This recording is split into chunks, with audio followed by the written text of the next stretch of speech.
And what's up? My name is John, and this is Cinema Saturday. Today, I have a review for TRON ARES. This movie follows not TRON, actually. TRON is not in this movie at all. But it's the brand name. It's the brand name. This movie follows Jared Leto, who is a program created by Dillinger Company. They are a big tech company. They are a rival of Incom. Incom is the good tech company. Dillinger is the bad tech company. And Dillinger made ARES, Jared Leto's character. That's a program that is pretty much able to do a lot of things. They are marketed as kind of super soldiers in the field for investors and the government. But there is a problem that these programs, once they come into the real world, can only stay here for 29 minutes. They need something called the permanence code.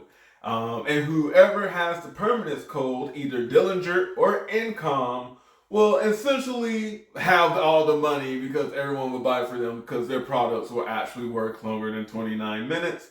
And then, of course, ARES wants this permanence code as well so that he can stay in the real world longer and experience it for what it is. Of course, longer than 29 minutes. And of course, with everyone trying to get the permanence code, some people working together, some people working against each other, hijinks ensue. Now, this is another franchise that I kind of enjoy. I am a semi-big fan of Tron Legacy, the movie.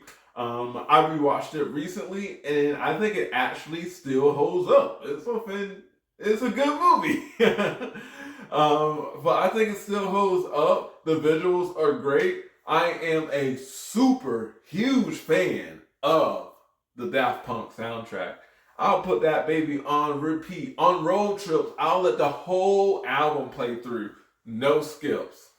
So I went in with kind of high expectations of great visuals and great sound. And boy, was I not disappointed. I had a great time watching Tron ARES. I saw this movie in IMAX 3D. And I like to sit close up so that the IMAX screen, pretty much takes up a lot of my 180 field of view. And when I tell you that the Disney logo popped up and it was like lasers, it was in my lap. I was like, oh my gosh.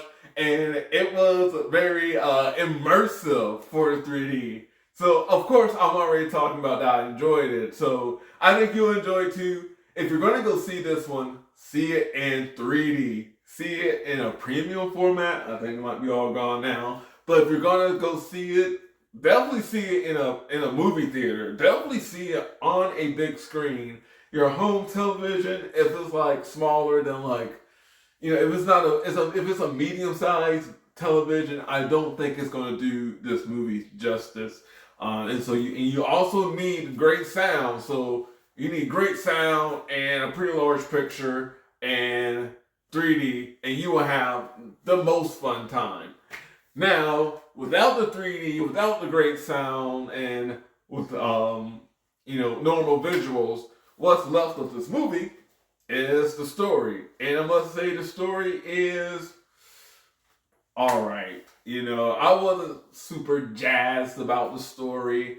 I did become more empathetic, sympathetic towards the characters during the length of the movie. So good job, movie. You got me to care about some of the people there. Like Jared Leto's character ARES.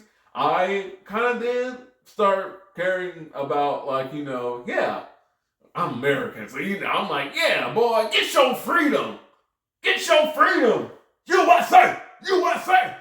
But I was really on board with him, like, yeah, man, become independent, experience the world. There's so much to experience. The story was alright. It was just alright. It was good, and sometimes I like to try to sometimes I think like trying to compare it to Tron Legacy, but I must say that wasn't a super great story either. Like, it was good, but I definitely remember it slowing down at points and becoming very slow. And in fact, even though now I will listen to the soundtrack all the way through, those slow moments in the movies, I would skip those songs in the soundtrack. I'm butchering this. Adjo, Adego, Adego for Tron, I would routinely skip that one. But over time, I have developed an appreciation for the whole soundtrack to tell a full story just by listening to it.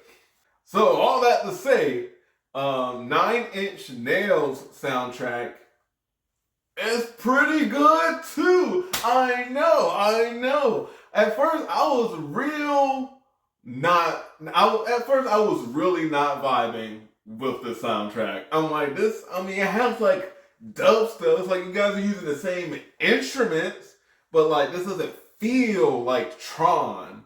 But I think over time, I've just realized that their soundtrack doesn't feel like Tron Legacy, and it's not supposed to, and I don't want it to. Their soundtrack does sound like Tron Ares, does sound like Tron War. It has an edge to it, and maybe a little bit of sexiness to it. I don't know. I feel like you could throw one of the Nine Inch Nails songs on at the club, at the club, at a dance, and you could vibe with it.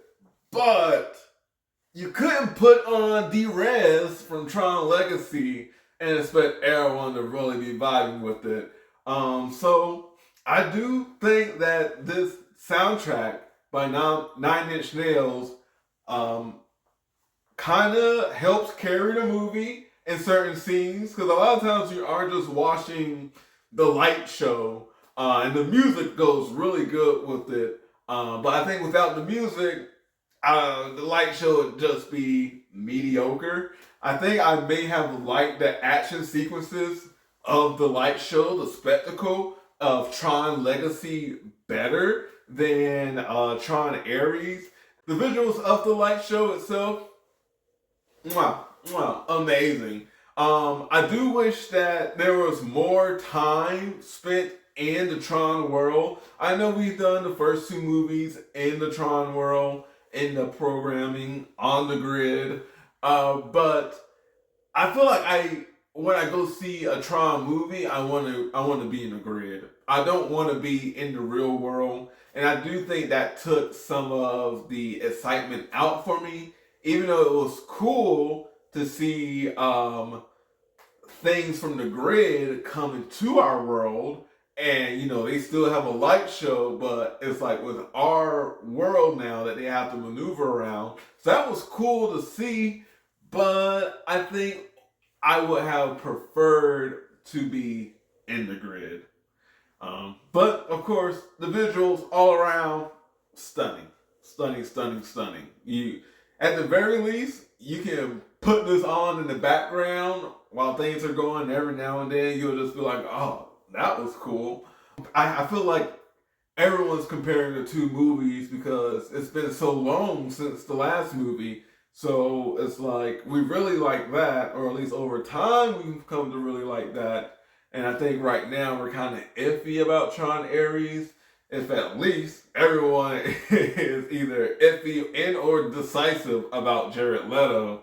But I try not to let something like that affect my movie experience, because there's so many other people that worked on this movie that aren't Jared Leto, that worked really hard to try to give you a entertaining product. And in that, I think they succeed. So I'm going to give this movie a good old 7 out of 10.